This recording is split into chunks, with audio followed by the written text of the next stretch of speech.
perd en moyenne 70 jours par an sur notre téléphone. Personnellement, il y a encore quelques semaines, je passais presque 6 heures dessus sans même m'en rendre compte. Et un jour, j'ai eu un déclic, j'ai réalisé à quel point ça me bouffait et du temps et surtout de l'énergie. Aujourd'hui, j'ai réussi à réduire mon temps d'écran de 73%. Dans cette vidéo, je te montre exactement comment j'ai fait, les méthodes concrètes et les changements simples qui font toute la différence si tu veux toi aussi reprendre le contrôle sur ton téléphone et ton temps. Et non, tu n'auras pas à supprimer toutes tes applications ni à aller vivre dans une grotte, c'est promis.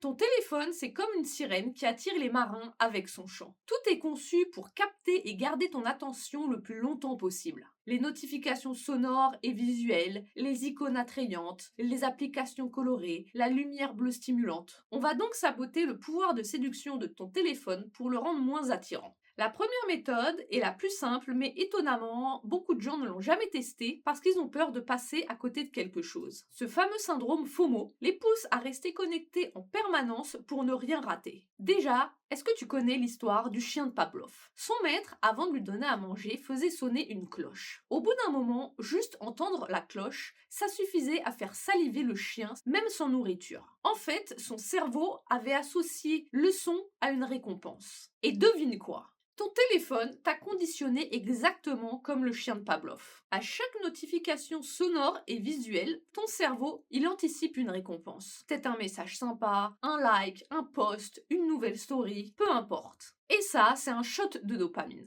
Dès que tu entends le son de la notification, tu as immédiatement envie de regarder ton téléphone et dès que tu vois la notification à l'écran, tu vas ouvrir l'application en question. Mais dans 90% des cas, c'est pas urgent. La solution, elle est très simple. Tu vas désactiver toutes les notifications non essentielles. Et surtout, tu vas désactiver les notifications de tes réseaux sociaux. Dans l'idéal, les seules notifications que tu devrais garder, c'est celles de tes messages et de tes appels. Tu verras, dès que ton téléphone arrête de t'appeler en permanence, tu ressentiras beaucoup moins l'envie de le checker toutes les 5 minutes. On entend souvent que pour moins utiliser son téléphone, il faut supprimer toutes les applications qui te font perdre du temps. Tes jeux, tes réseaux sociaux, etc. Si tu y arrives, tant mieux. Mais on va être honnête, c'est un peu extrême. Heureusement, il y a une solution bien plus simple et tout aussi efficace, mais peu de gens y pensent. Ton cerveau fonctionne par automatisme. Si une application est sous tes yeux, tu seras tenté de l'ouvrir même sans y réfléchir. Mais plutôt que de tout supprimer, tu peux simplement cacher ces applications. Retire-les de ton écran d'accueil pour qu'elles ne soient plus visibles ou range-les dans des dossiers spécifiques. Résultat, la prochaine fois que tu voudras accéder à une application, tu devras faire une recherche manuelle ou ouvrir volontairement le dossier, plutôt que de cliquer dessus par réflexe. Tu verras, cette petite friction, ça va t'aider à briser ton automatisme, en plus des méthodes qu'on va voir tout de suite. Tu as déjà vu un charmeur de serpent qui hypnotise un cobra avec sa flûte. Le serpent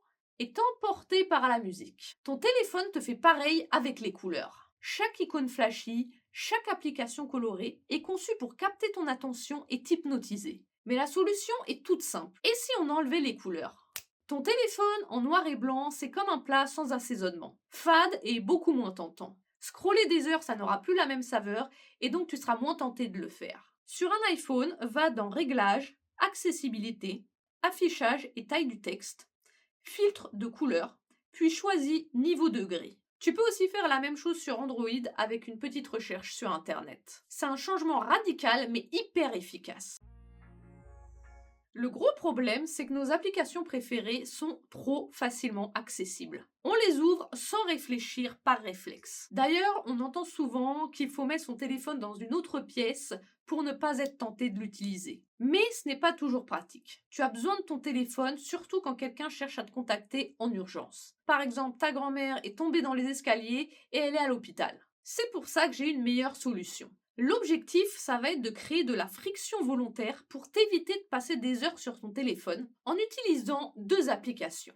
Personnellement, j'ai arrêté le scroll sans fin sur les réseaux depuis que je les utilise. Et ça marche aussi pour les jeux ou toute application qui te fait perdre du temps. La première application s'appelle OneSec. Dès que tu appuies sur une application, OneSec va interrompre l'ouverture pour te faire patienter, par exemple en te proposant un exercice de respiration. Par défaut, il y a 10 secondes d'attente, mais tu peux augmenter ce temps. L'idée, c'est de te faire prendre conscience de ton automatisme et de te faire réfléchir. Est-ce que j'ai vraiment besoin d'aller sur Instagram, par exemple? Et souvent, la réponse est non. À la fin des 10 secondes, OneSec te demande si tu veux vraiment ouvrir l'application et si oui, combien de temps tu comptes y passer. Si tu décides de passer 5 minutes sur Instagram pour voir les nouvelles stories, mais qu'au final tu te perds dans les réels, OneSec te stoppe une fois le temps écoulé. C'est hyper efficace pour prendre conscience du temps que tu passes dessus. Personnellement, les premiers jours après avoir installé OneSec, je fermais Instagram avant même la fin des 10 secondes parce que je me rendais compte que j'avais aucune raison valable d'y aller. C'est simple, mais vraiment puissant. La seconde application, c'est Opal. Avec Opal, tu vas pouvoir bloquer l'accès à certaines applis pendant des plages horaires spécifiques. Par exemple, moi, j'ai remarqué que je scrollais souvent le matin et le soir avant de m'endormir. Donc, j'ai créé une session dodo. Tous les jours, de 21h à 9h, Instagram et TikTok sont bloqués. Depuis que j'ai mis ça en place, je dors beaucoup mieux et j'utilise ce temps pour lire ou bosser sur mes projets. OneSec et Opal, ce sont des outils simples mais vraiment efficaces pour réduire ton temps d'écran et reprendre le contrôle sur ton téléphone. Et je te conseille vraiment de combiner les deux. Le vrai problème, ce n'est pas ton téléphone. C'est ce que tu fais avec sans même t'en rendre compte. T'as sûrement déjà vécu cette situation. Tu regardes une série, t'es posé, et sans réfléchir, tu prends ton téléphone juste pour checker un truc vite fait. Et bam, 45 minutes envolées.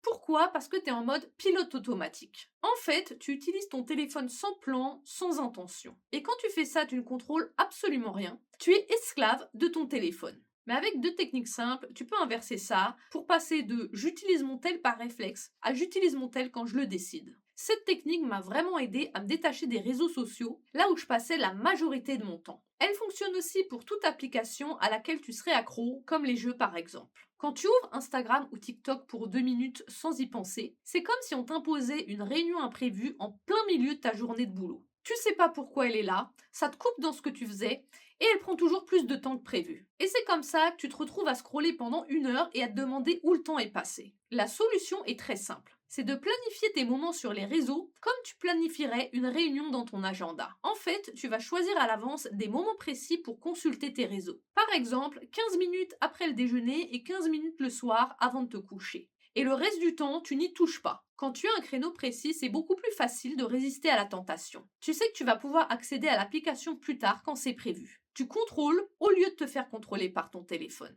Mais au-delà des réseaux sociaux, il y a une autre technique encore plus puissante. Dès que tu prends ton téléphone en main, pose-toi cette question toute simple. Qu'est-ce que je vais faire avec? Ce petit réflexe, il a l'air de rien, mais il peut te sauver des heures chaque semaine. Parce que la majorité du temps, on attrape son téléphone sans réfléchir. Mais si tu prends 2 secondes pour te demander ce que tu veux vraiment faire avec, tu reprends le contrôle. Si tu as une raison claire, comme répondre à un message, vérifier ton agenda, chercher une info, même checker les nouvelles stories Instagram, c'est ok.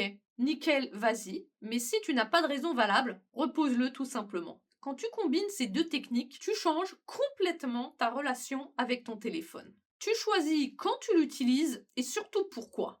Réduire ton temps d'écran, c'est bien, mais c'est que la première étape. Le vrai game changer, c'est ce que tu fais avec ce temps récupéré. Et quoi de mieux que de l'utiliser pour avancer sur tes projets? Donc, clique sur la prochaine vidéo si tu veux savoir comment enfin atteindre tous tes objectifs.